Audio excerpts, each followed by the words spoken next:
not Hadassah. Thank you.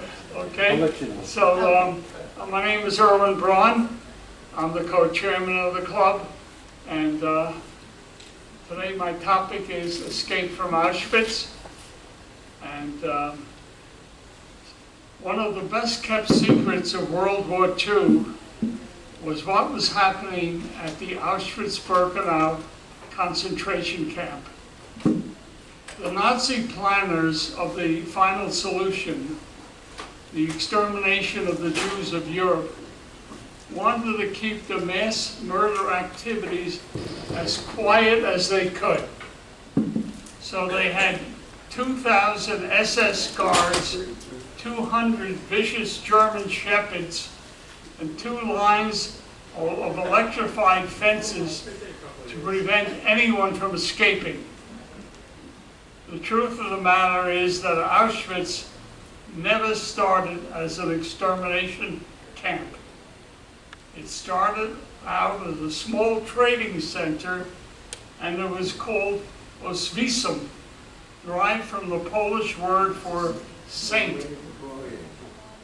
The Jews who lived here had a flourishing community, and they owned banks and factories. They also worked as shopkeepers, tradesmen as well.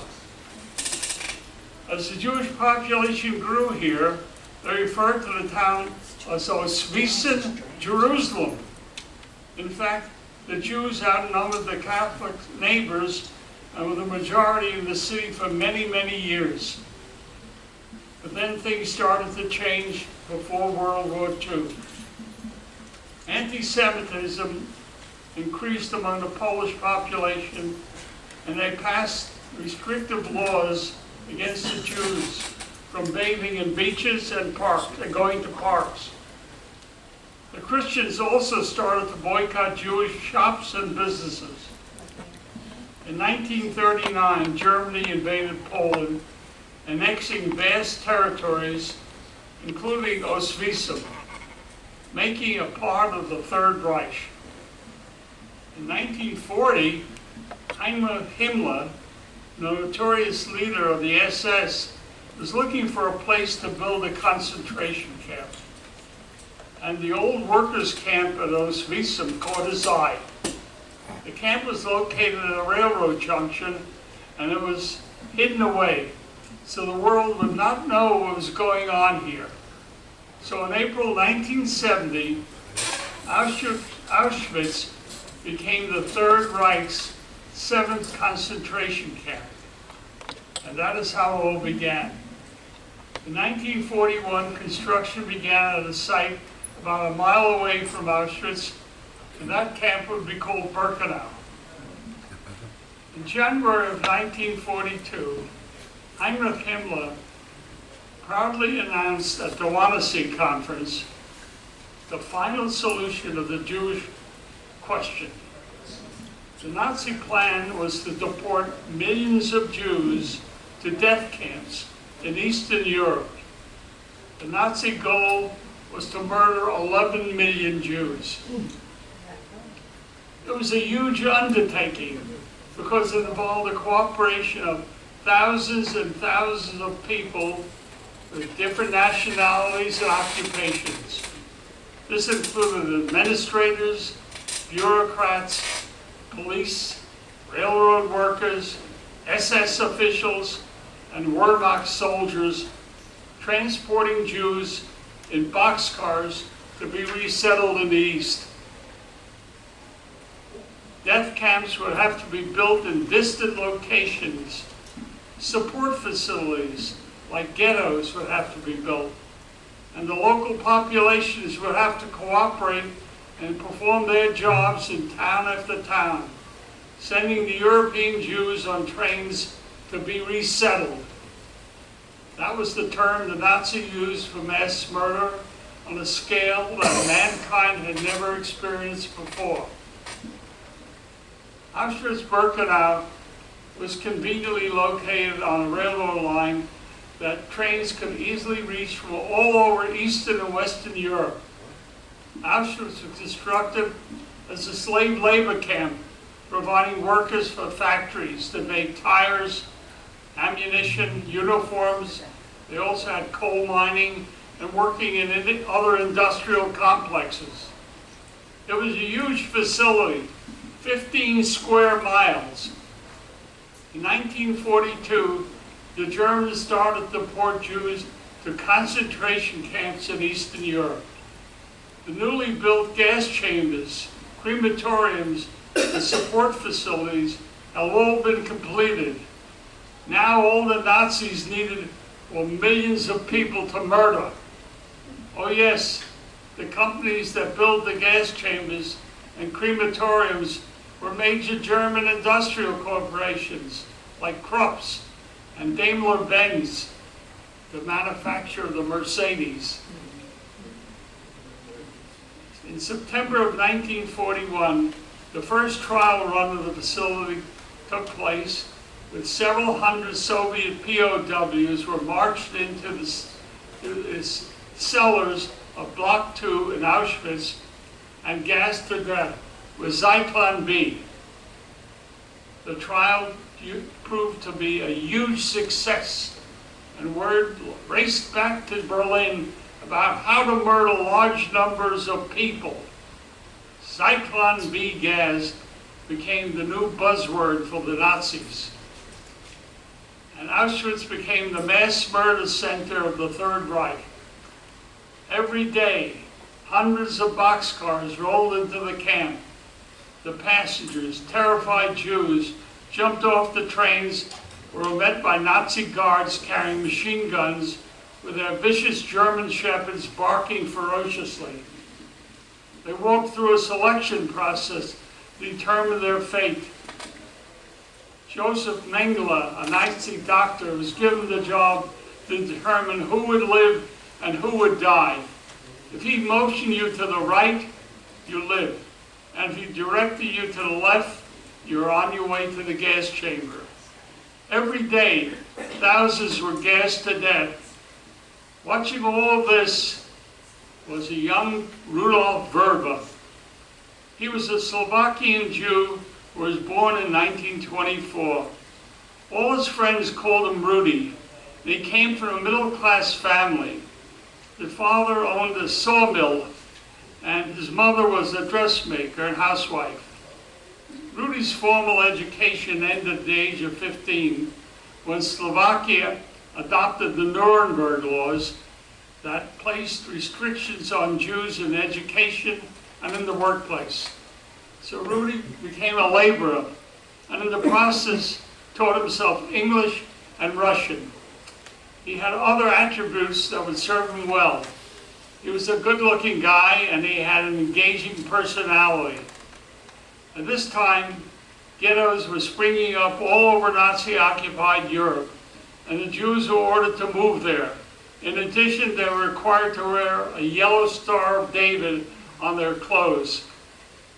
As the Nazis tightened their grip around Slovakia, Verba was determined to escape to freedom. In March of 1942, he crossed the border into Hungary wearing a business suit and carrying the local fascist newspaper. He was headed west to Great Britain, where he planned to join the Czech army in exile. However, he was captured by the Hungarian border guards, and he was beaten severely. He was taken to a transit camp called Novaki, where he began to learn how to survive. Strategy in this camp was 3 words: bribes, greed, deceit. You had to learn all the wrong things in life, but you needed to learn them to survive. Somehow he was able to escape Novaki, and he wandered in the forest until he found his way home.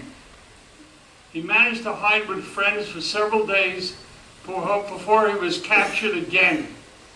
This time, he was handed over to the Gestapo, and they sent him to the dreaded death camp, Majdanek.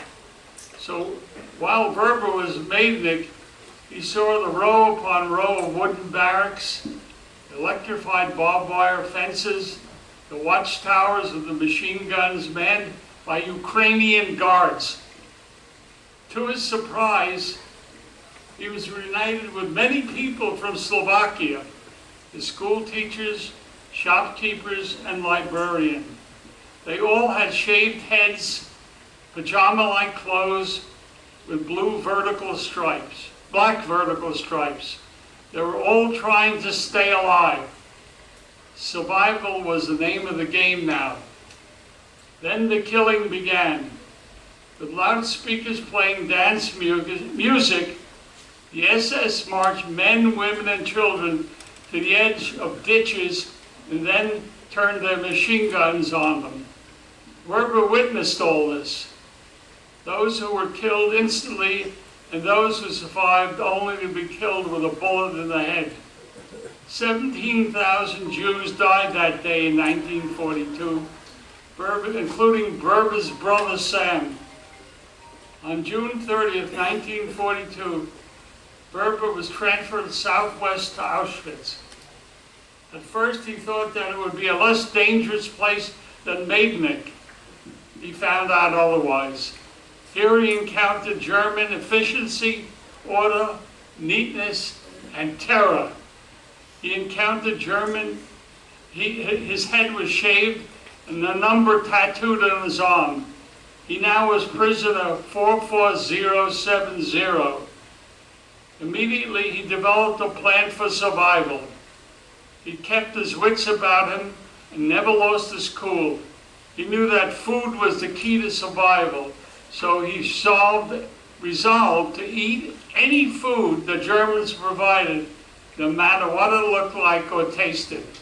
He learned about the black market in the camp that kept prisoners alive, while others who were caught were immediately executed, a bullet to the head. Werber was lucky. He was young, strong, and a hard worker. He was assigned to a special labor unit that handled the property and belongings to the gas victims. He now moved to a facility called Canada. The prisoners imagined Canada as being a place of great wealth and affluence.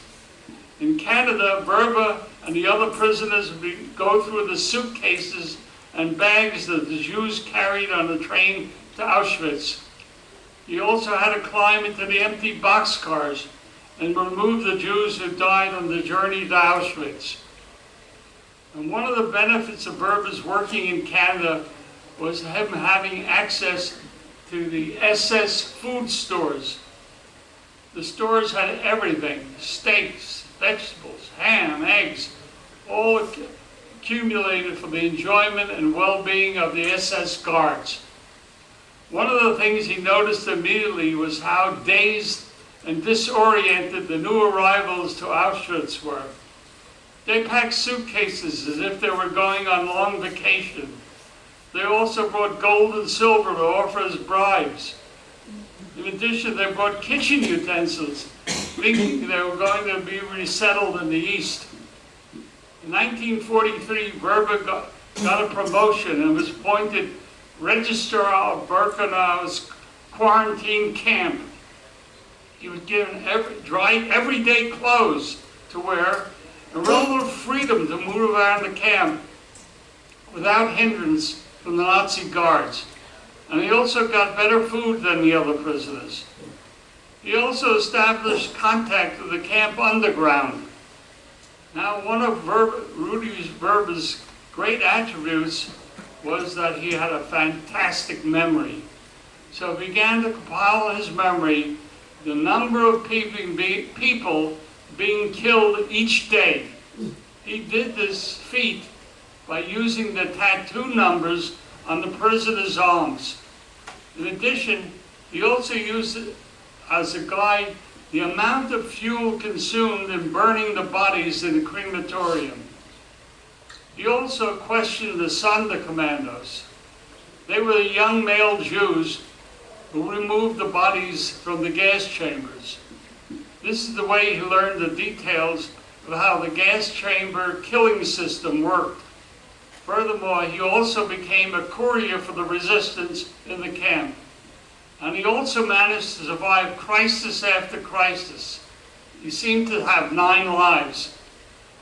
Berber endured and somehow thrived in the camp. He was constantly being promoted to the point where he became a fixture in the camp. The Nazis trusted him to the point where he never went hungry. In September of 1943, 4,000 Czech Jews arrived at Auschwitz. They were formerly confined to the Theresienstadt ghetto, and they were treated differently by the Nazis. The SS men humored them, the new arrivals, and even played with the children. Their heads were not shaved, nor did they get tattooed. They were not sent to work camps or the gas chambers.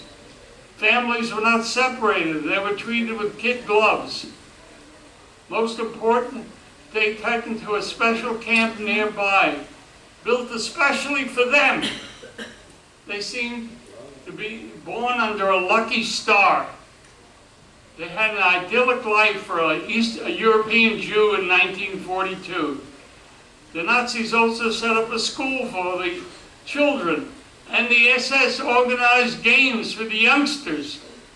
They also brought them gifts, and the question was, why?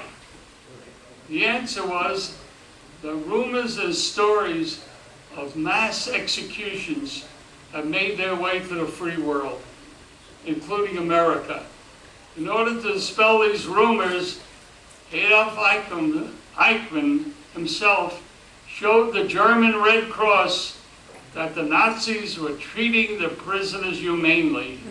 The Czechs were being kept alive to counter the stories that Jews were being exterminated in death camps. The Czechs were also given postcards to mail home to their friends. The cards were postmarked with the town of New Bern, a small village 5 miles northwest of Auschwitz.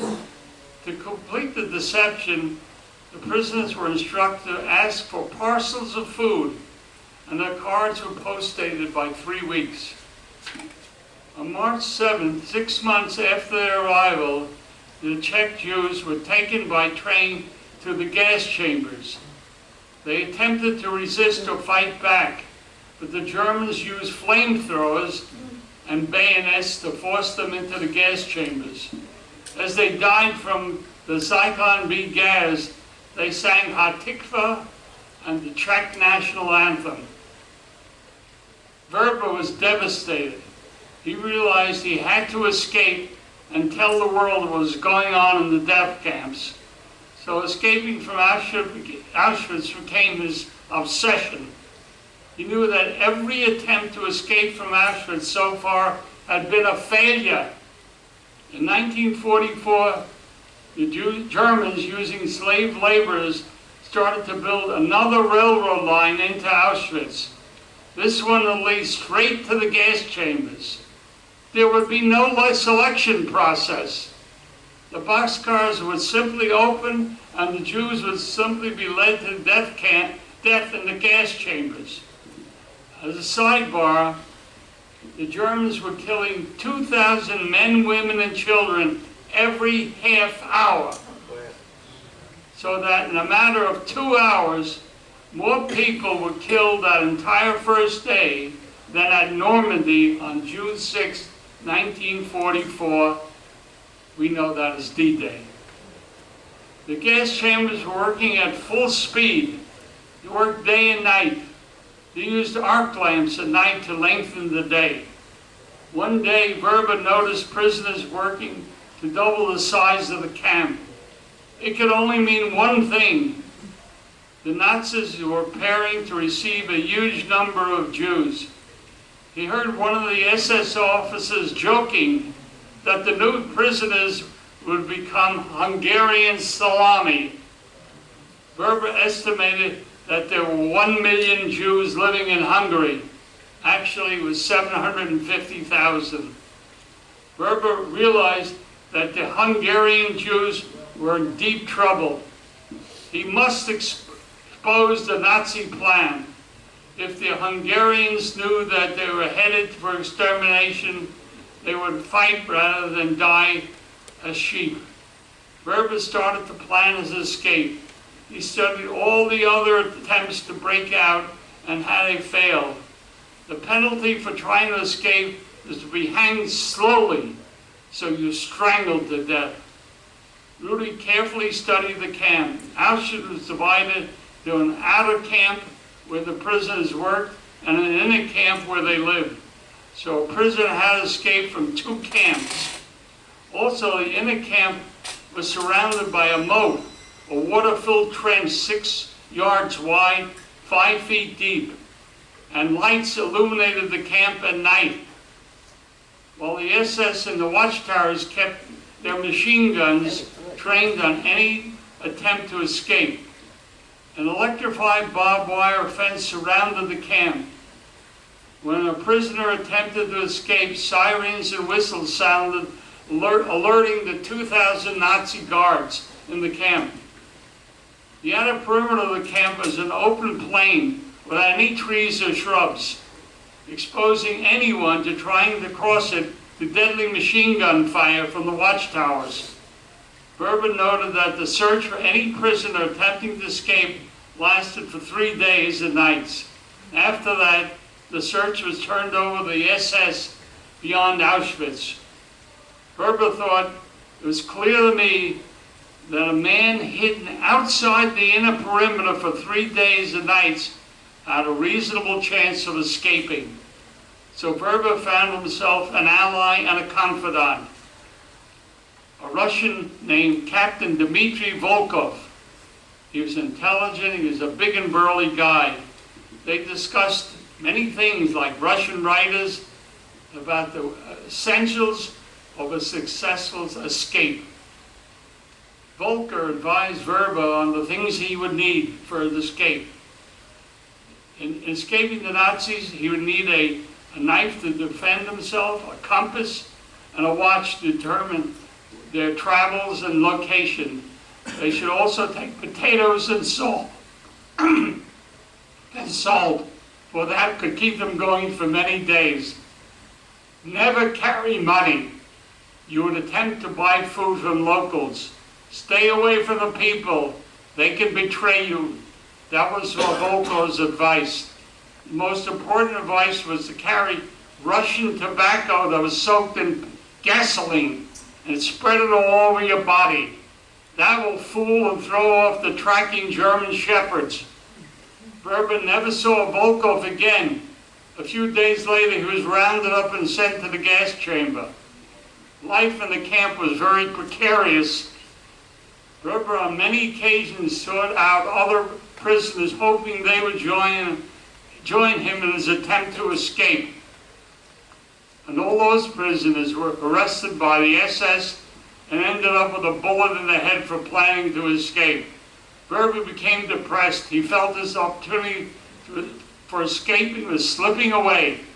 And then another chance to escape presented itself in the form of a friend from Slovakia, Fred Wetzler. Wetzler was a registrar in Auschwitz. He was 25 years old and popular with the German guards. He was thoroughly familiar with the lay of the camp and its inner workings. Over the years in the camp, Wetzler had devised a plan to escape unlike any other. He noticed that there was a lot of building material and confusion, because Auschwitz was being enlarged to accommodate the Hungarian Jews. Wetzler discovered a large pile of wood planks stacked in the outer camp. Within the pile of wood was spaced large enough to hide 2 people. The pile of wood stood outside the watchtowers and electrified fence of the inner camp, so it was possible for a prisoner to hide in the wood pile for 3 days. The SS search detail would be withdrawn and all that remained was a dash for freedom and safety. Essentially, Berber and Wetzler would be hiding under the nose of the Nazis in plain sight. Berber studied the map of the Upper Silesian region and committed it to memory. The route they would follow was along the Sola River, and then they would pick up the railroad tracks, the same tracks that took them to Auschwitz. They got civilian clothing from the storage rooms and Russian tobacco that was soaked with gasoline. They also obtained bread, margarine, a knife, and a little wine. They also prevailed upon the other prisoners to place additional wood planks on the wood pile to cover them so they would not be discovered. As a sidebar, on April 4th, 1944, a British reconnaissance plane looking for targets that might be bombed took photos of the Auschwitz camp. The photo interpreters examined the photos and saw rows and rows of huts and the crematoriums. These were the first known photos of Auschwitz. They were looking to bomb the German IG Farben works, not Auschwitz. They never did bomb Auschwitz. Berber and Wexel planned the escape in April, but had to postpone it. Then they put their plan into action. They went into the woodpile and sat in an uncomfortable, cramped position. They didn't move. Polish prisoners slid additional wood planks over the opening. That would provide them additional cover. Inside the woodpile, Berber started to fill the narrow openings with the Russian tobacco. It was 3:30 in the afternoon. The moment of truth would occur at 5:30 when the prisoners lined up for roll call. The sirens sounded at 6 p.m. and the SS knew that 2 prisoners had escaped. The Nazis immediately took up the designated positions in the camp for the search that would follow. 200 especially trained German shepherds began searching the grounds, barking ferociously. The SS searched every barracks, ripping up floorboards, knocking down doors, and this would go on for 3 days.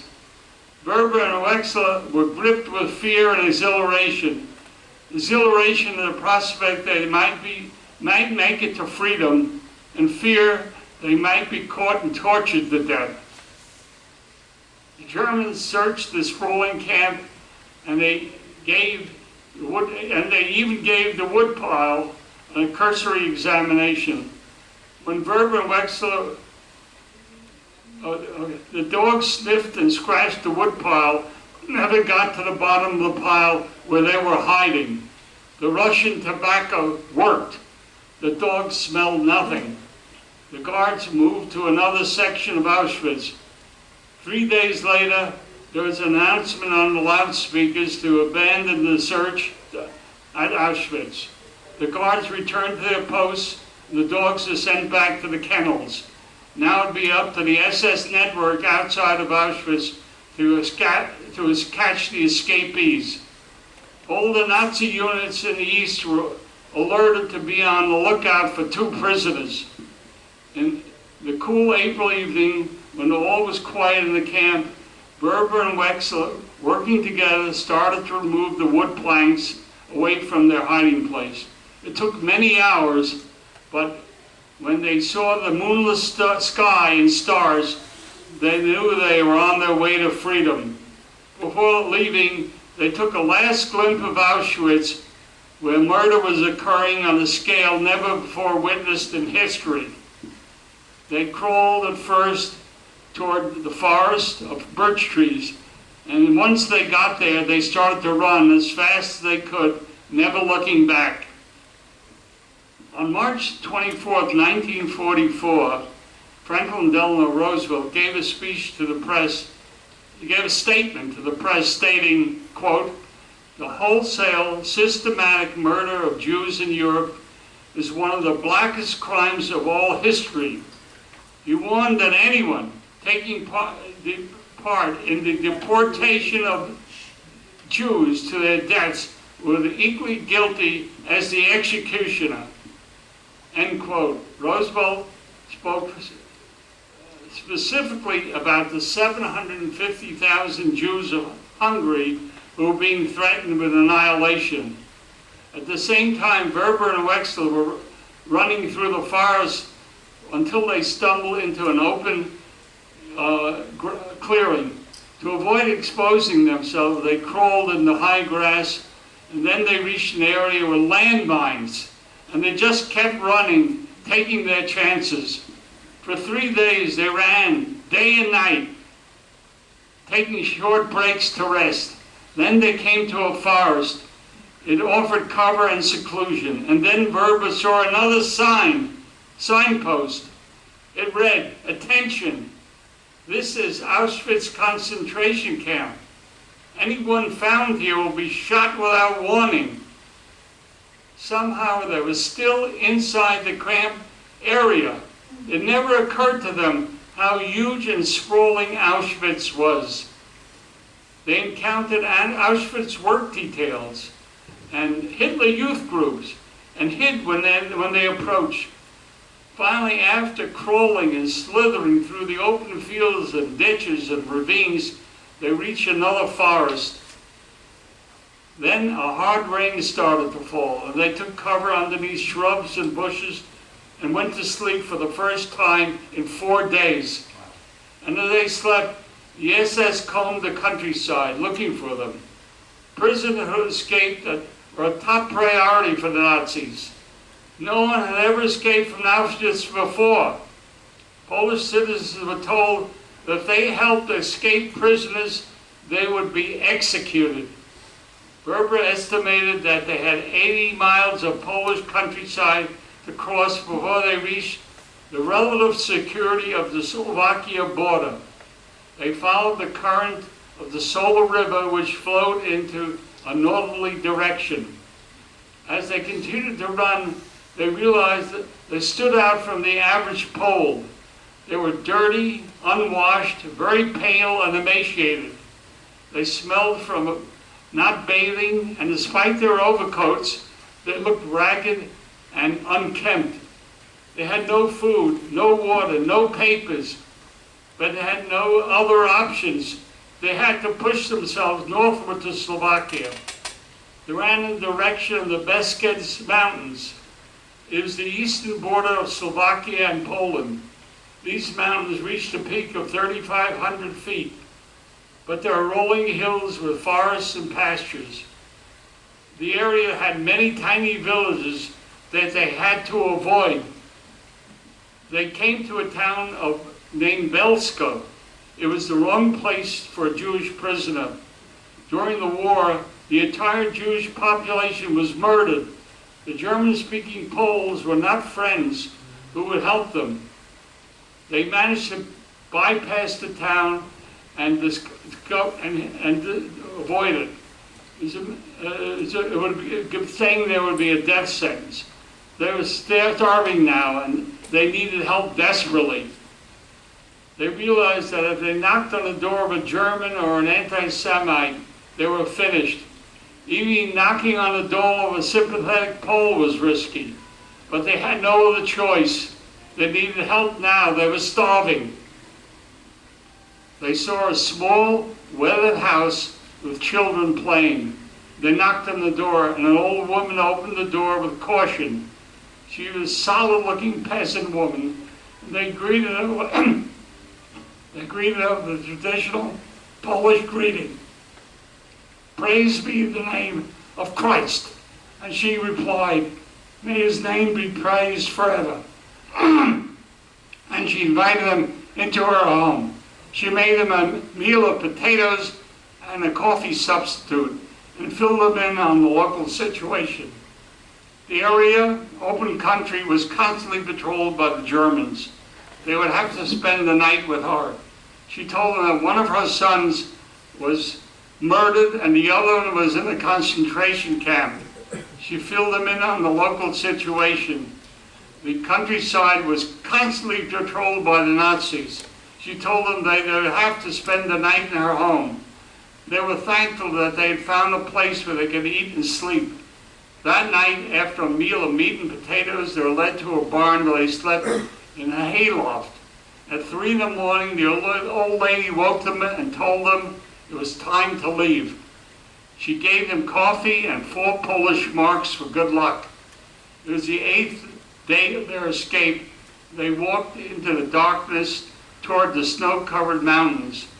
They never stopped, even though they were exhausted. On the 10th day, they were about to halfway to Slovakia. Their objective was always the same, to avoid the Germans and the local population. As they advanced on the Slovakian border, they were discovered by a German patrol. They ran as fast as they could, crossing an icy stream to throw off the bloodhounds used by the Germans. They continued to run through the deep snow as fast as they could.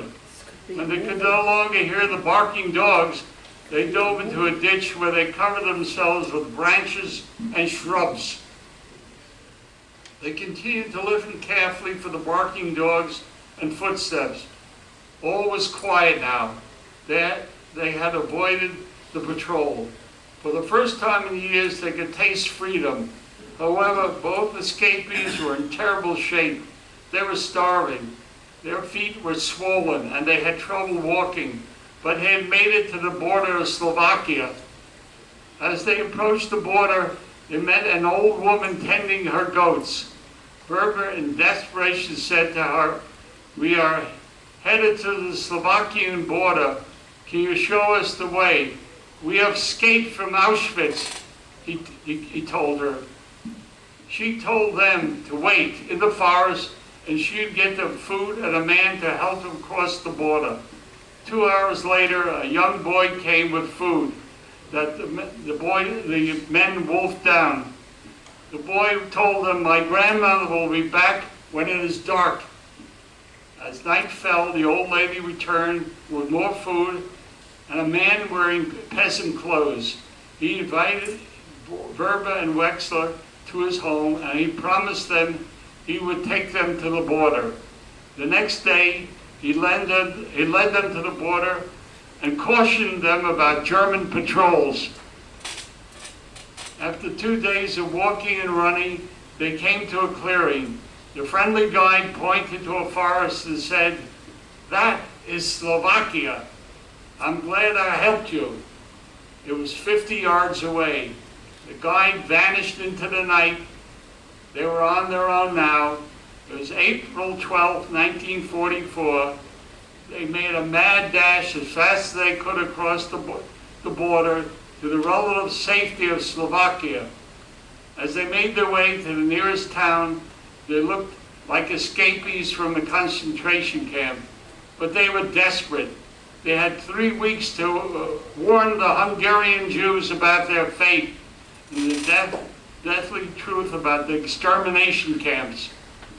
In town, they asked the Czechs for help.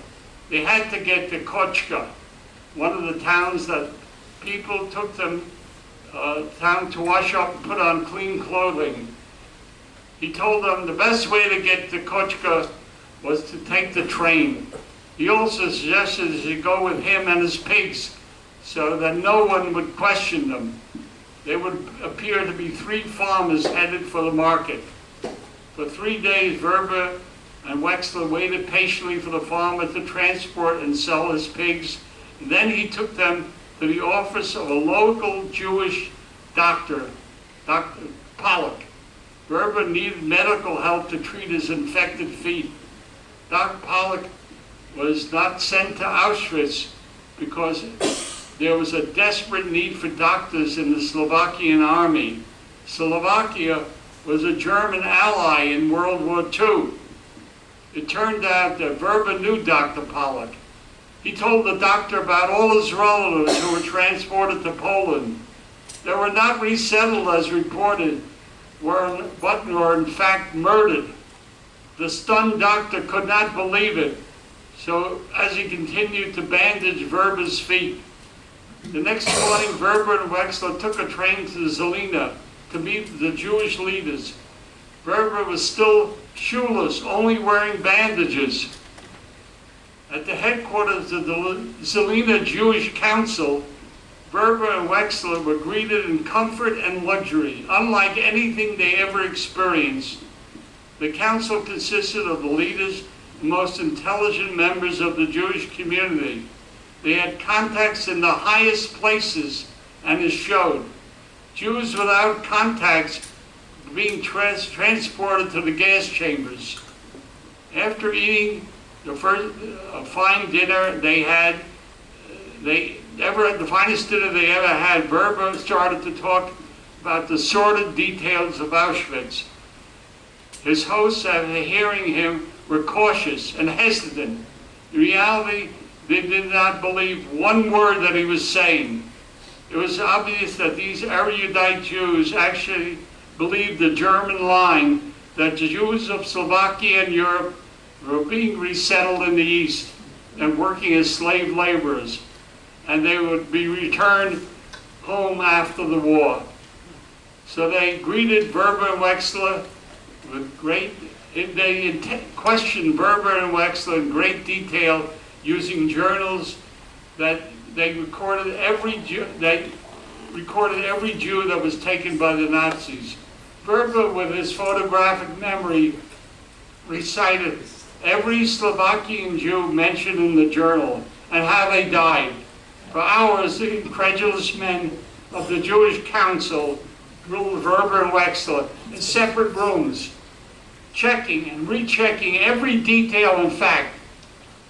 It became obvious that this bizarre story was not of one's imagination, but the truth as witnessed by two survivors. As Verba and Wexler carefully told their hosts about the hell that was Auschwitz, the council finally understood the crisis that was coming. In deep sadness and near panic, they called for immediate action. That evening, Verba and Wexler's report were recorded on 60 pages. It is also included drawings of how Auschwitz and Birkenau were laid out and organized. It was time to let the world know. The report was typed and 3 copies made. One copy went to the Jewish rabbi of Slovakia, who promised to smuggle it into Switzerland, eventually find its way to the West. The second copy went to the Vatican representative in Bratislava, and the third copy went to the Jewish community in Turkey. The report also translated into Hungarian and given to the Hungarian Jewish Rescue Committee's Rudolf Kasner. The mass uprising against the Jews, against the Nazis, that the Verba and Wexler anticipated when news of the Holocaust reached the camps never happened. The Hungarian Jews boarded the boxcars to be transported to their deaths. Roosevelt and Churchill knew what was happening, though it would be several months, knew what was happening, though it would be several months before Verba and Wexler's report reached the White House. Hungary was an ally of Germany. Up to this time, the Jews were protected by the ruling dictator, Admiral Skorzeny. The protection was intolerable to Adolf Hitler. He wanted to kill all the Jews of Europe, no exception. So they got rid of Admiral Skorzeny and started to round up and deport the Jews of Budapest and other cities. In May of 1944, the New York Times reported the Jews had been removed from Hungarian cities and countryside to murder camps in Poland. When news of the plight of the Hungarian Jews reached the United States, there were rallies in Madison Square Garden. There were ads in the New York Times and mass demonstrations, all to move public opinion to save the Jews of Europe. Roosevelt had a stock answer to all this activity. He said, this government has moved to continue to move as far as the burden of the war permits to help the victims of the Nazis' doctrines and oppression. The United States would do nothing. Verba and Wexler made copies of the report, gave them out wherever they could. Afterwards, Verba joined the Czech partisans in overthrowing the Nazis. He also helped in forming a new Czech government. He was awarded the Czech Medal of Bravery and other honors. He received a PhD in biochemistry from Prague Technical University and did research cancer at Harvard, the Weizmann Institute, and ended up in British Columbia as a research fellow. Alfred Wetzler remained in Czechoslovakia and was the author of the book Escape from Hell. Their miraculous escape was made into a documentary, a film, a play, and covered in many, many books. Berber and Wetzler's courage, determination, and perseverance to inform the world of Hitler's final solution is an inspiration to oppressed people everywhere seeking freedom. Thank you. Any questions, comments? Anybody have? Yes. Your presentation was incredible. I've been to many history clubs. This is about the finest presentation I've ever heard. Thank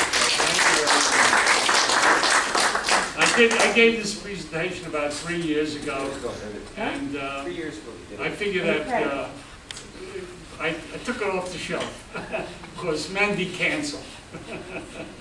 So anybody else want to say anything? Anybody? Yes.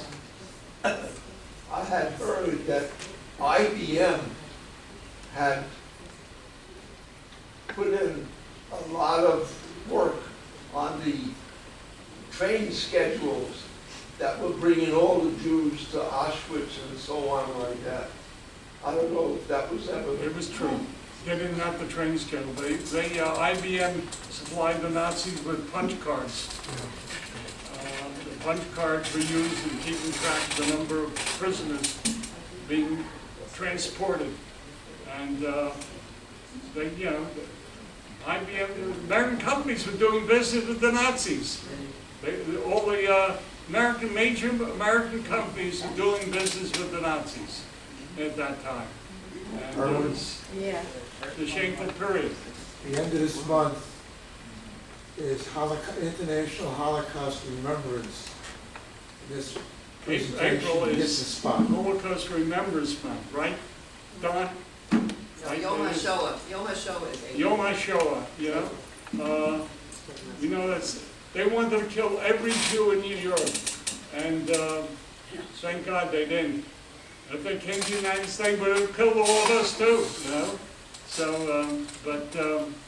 thank God America went to war and Finally.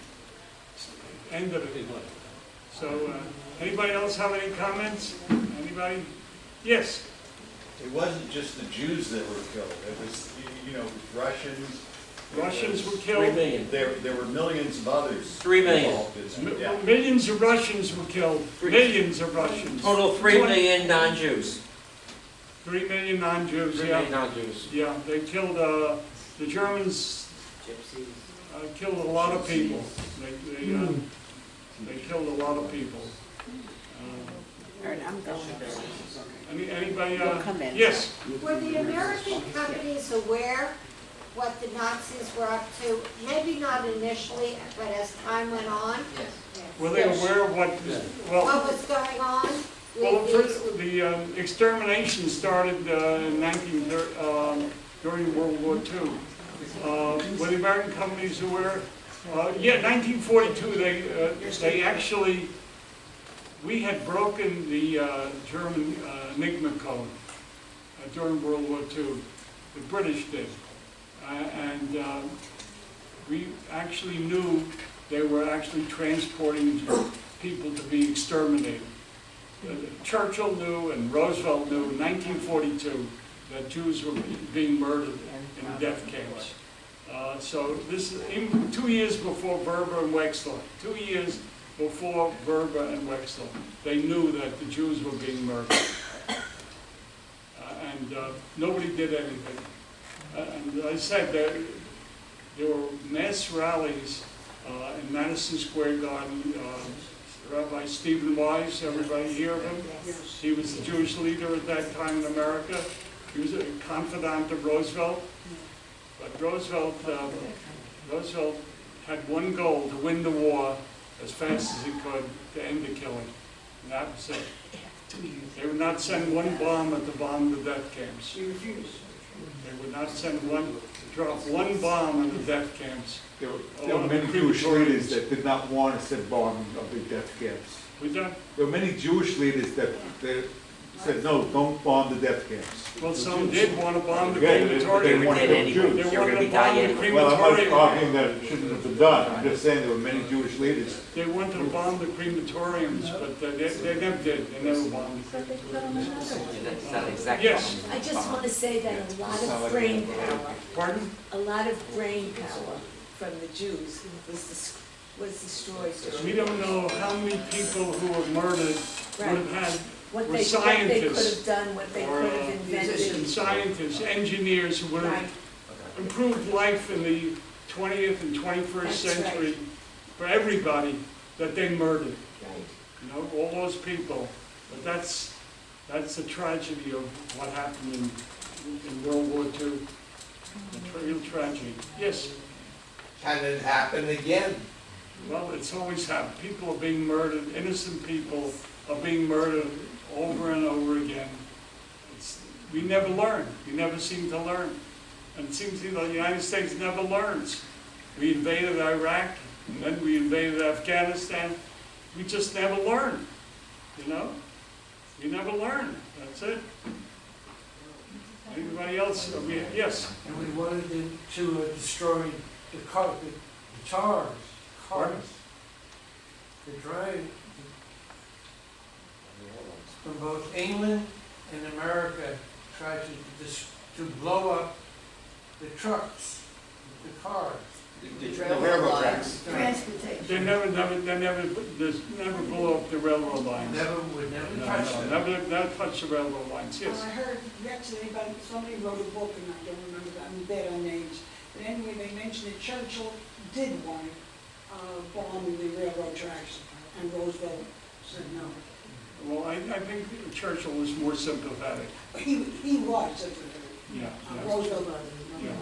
was absolutely. yeah.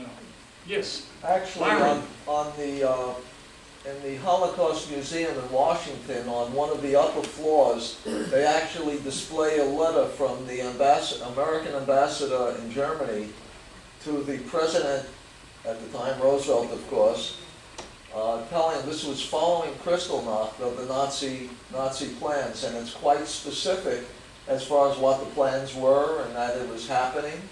And it was witnessing, I think the letter made point of people being murdered in the streets of Germany at the time, yeah, and that this was serious. yeah. So Roosevelt knew about this even before World War II. Well, that was 1939, Kristallnacht. Yeah. And yes, well, you know, the Germans started to persecute the Jews as soon as Hitler took power in 1933. So it was no secret.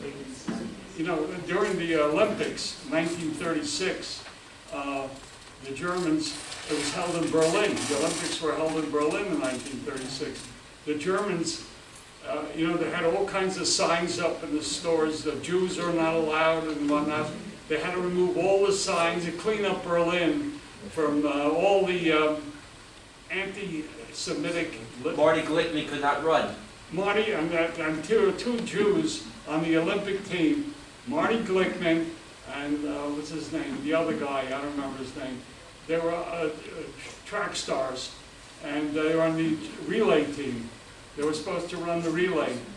And the Avery Brundage, who didn't want to offend Adolf Hitler, did not want to offend Adolf Hitler, so he